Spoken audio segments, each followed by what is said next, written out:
જય શ્રી કૃષ્ણ. હું બનાવી બરોબર. આજે આપણે ગ્રાફિક ડિઝાઇન અને બ્રાન્ડિંગ જેમાં જાણીતું નામ retro publicity. Retro પબ્લિસિટીના honour Dhavalbhai જીવાણીની સફળતા વિશે વાત કરીશું કે શોખને કેવી રીતે સંજોગવું. તો તમે આ બિઝનેસની શરૂઆત ક્યારે કઈ પ્રેરણા લીધો?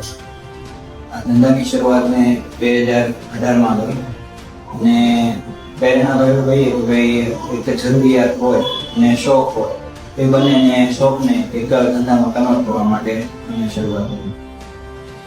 રેટ્રો પબ્લિસિટીના પાછળ સ્ટોરી શું છે? કોઈ પણ ધંધો હોય તો અને નામ હોય તો એની પાછળ કંઈક ને કંઈક સ્ટોરી. તો અમારી ફિલ્ડની અંદર વેક્ટર ઉપર કામ થતું એને ડિઝાઇનિંગ પર કામ થતું. તો ડિઝાઇનિંગની અંદર કોઈ શેપ અથવા કોઈ એવું ફિક્સ હોતું જે પ્રમાણે આપણે ક્રિએટ કરીએ એ પ્રમાણે થતું હોય. તો એમના માટે રેટ્રો એટલે એક ડિઝાઇનનો પ્રકાર અને એ ડિઝાઇનની અંદર કોઈ શેપ આવતો નથી. જેવું તમે કસ્ટમાઇઝ કરો એ પ્રમાણે થતું હોય છે. એમના કારણે અમે આ રેટ્રો પબ્લિસિટીને ક્લાયન્ટને તમે કેવી રીતે આપો છો? ક્લાયન્ટને અત્યારે યુનિકનેસ જોતી હોય તો અમે અમારા ધંધામાં કંઈક યુનિક આપીને અમે એમને કંઈક ને કંઈક અલગ તૈયાર કરતા હોઈએ છીએ કે રેગ્યુલર કસ્ટમરને કસ્ટમાઇઝ ડિઝાઇન જો આપીને અમે આકર્ષવાનું કામ કરીએ છીએ. સ્પર્ધા થાય તો શું કરો છો?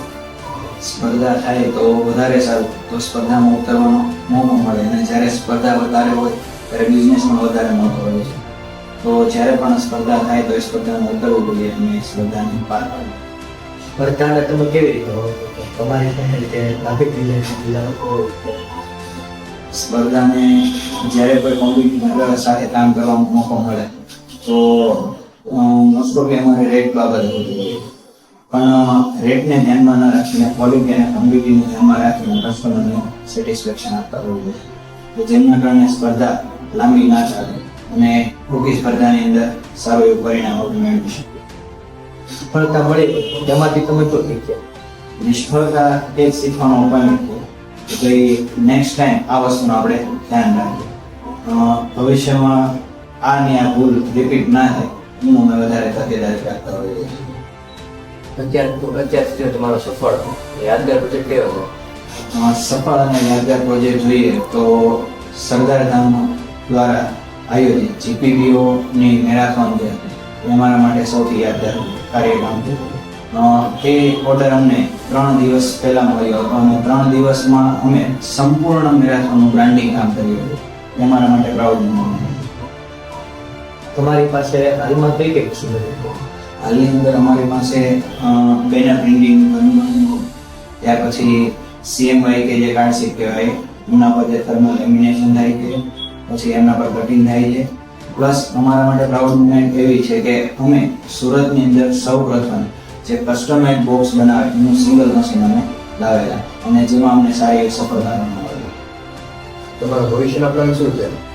ભવિષ્યનો પ્લાન ક્લિયર છે. 2030ની અંદર અમે અમારો ખુદનો હાઉસ શરૂ કરવાના છીએ, મતલબમાં રેટ્રો પબ્લિસિટી હાઉસમાં ઇન હાઉસ પ્રોડક્શન શરૂ કરવાનું.